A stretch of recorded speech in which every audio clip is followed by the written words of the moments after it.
don't put the ladder that you use in climbing.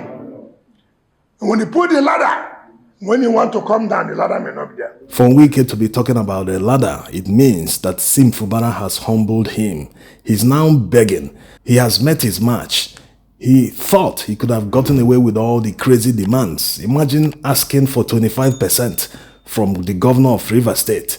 Imagine giving him a condition that he will not be able to approve any contract or anything above 5 million naira as the governor.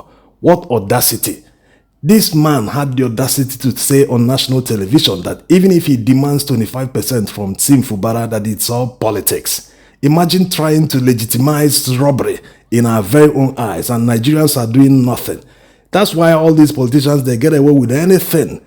Even the judiciary that we are saying that they are more corrupt, they've been waiting for a very corrupt politician that will enable them do whatever they like. Yes, apart from things that passed under the table, there are other motivations for supporting Tinubu and upholding the heist that happened on February 25th. They found a corrupt person in him that will look away, they will do whatever they want without limit. Unlike under Buhari, why Buhari actually arrested some judges was because he knew they were working for PDP, they were in the pockets of PDP politicians. So he felt they would work against him during his re-election.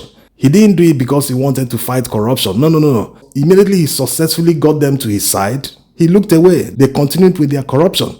And that corruption has gotten to an alarming level. Imagine a court judgment was leaked on Sunday and people were saying, where did this one come from? It's a rumor, it was forged. But before our very eyes on Monday, a judge announced the same judgment. In politics, there are things you must not do.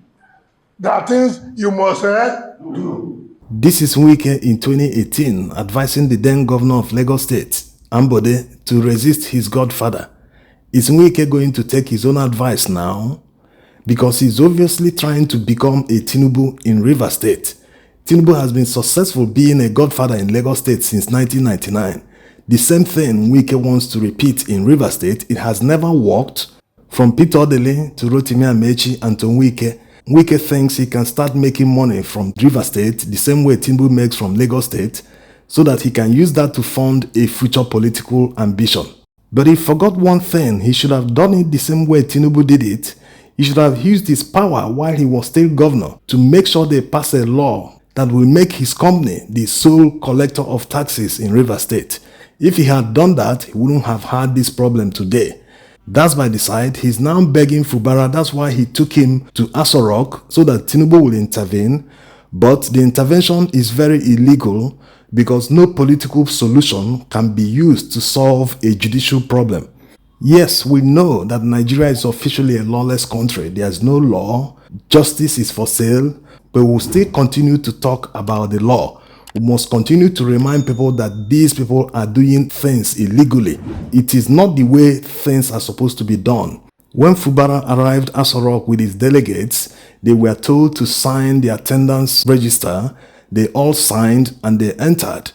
Tinubu had a private meeting with him in the presence of Peter Odele.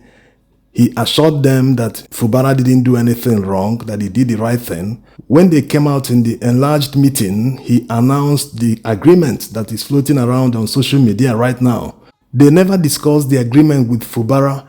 They lifted the signature from the attendance register and pasted it on the agreement. You know they are very good in forgery. Even the Rivers State Television has announced that the agreement is null and void, that Fubara wasn't part of it.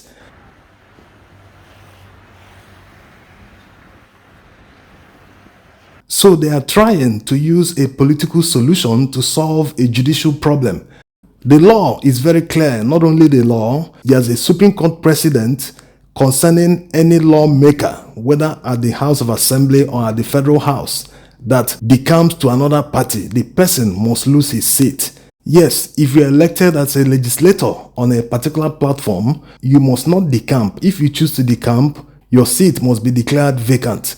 A new by-election must be conducted so that you can now contest in your new party. Yes, if you win there, you go back to the house. So that is exactly what happened in Rivers State. All the lawmakers that decamped to APC, Their seats were declared vacant, so INEC is mandated to conduct by-elections so that the seats can be filled by new candidates. This is the position of the law. Fubara has the upper hand here. It will be very naive of him to lose the advantage. So all this the politicians are doing, who will in his right mind as a foreign investor invest in Nigeria at the moment? You can't even uphold your own laws. No president has any power to solve a judicial problem through political means or executive powers. It doesn't exist. If the House members are challenging the declaration of their seats in court, it's only the court that will decide. No political office holder will decide the matter, only the courts. Except they decide to go back to PDP. If they go back to PDP, the party might decide to accept them, and that will be the end of the matter. This is not in any way trying to support anyone. All of them didn't win an election in the first place. Even Tinubu didn't win Rivers. Wike lost his polling unit, his ward, his local government, and Rivers State. We all know what he did. He rigged everything, and unfortunately, the judges upheld all the heists. So it's not as if they think in the interest of Rivers people. They are only thinking of their own interest. That's why all these lawmakers decamped en masse without even considering the implications that they will lose their own seats because they are following someone blindly, someone that used state money to buy forms for you, gave you money for campaign. You think you owe him anything. This is Rivers State money. Anyway, sometimes when these people do all these sort of things, they take all of us as you can't do anything, we'll do whatever we want, we'll get away with it. It reaches to a level that people can no longer control their anger because we know that it's only a revolution that will stop all this rubbish. Yes, every institution that is supposed to uphold the law in Nigeria to make sure the pillars of democracy are still standing, they've all been bought. We've seen successors turn against their predecessors in politics. Yes, yeah. Would you be worried if that happens to you? Why? Is he serving me? Was he want to serve me? He wanted to serve the state. The problem we have, or leaders have, is that look, you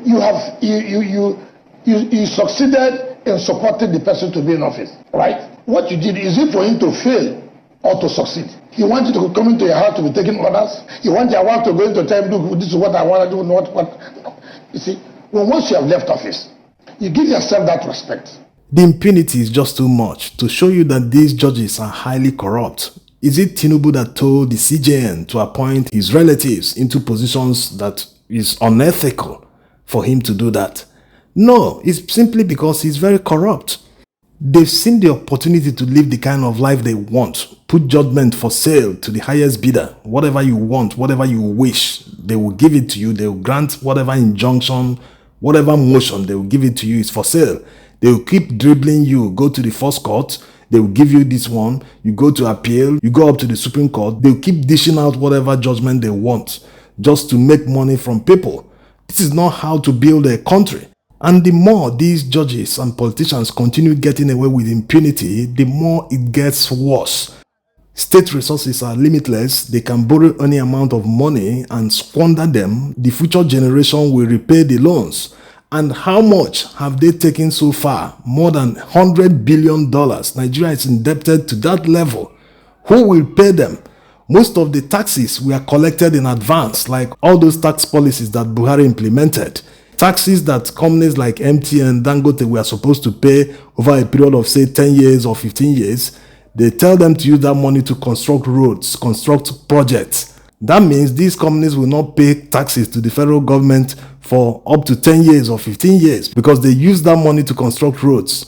So as they are moving forward, the revenue is already shrinking. So they will need more money to accommodate their lifestyle. And where will the money come from? From borrowing. They keep borrowing and making sure they implement all the conditions that the lenders give to them. This Naira float and fuel subsidy removal are part of the conditions that the lenders gave to Nigeria, and unfortunately they are implementing them. So who is suffering? The poor masses are the ones suffering.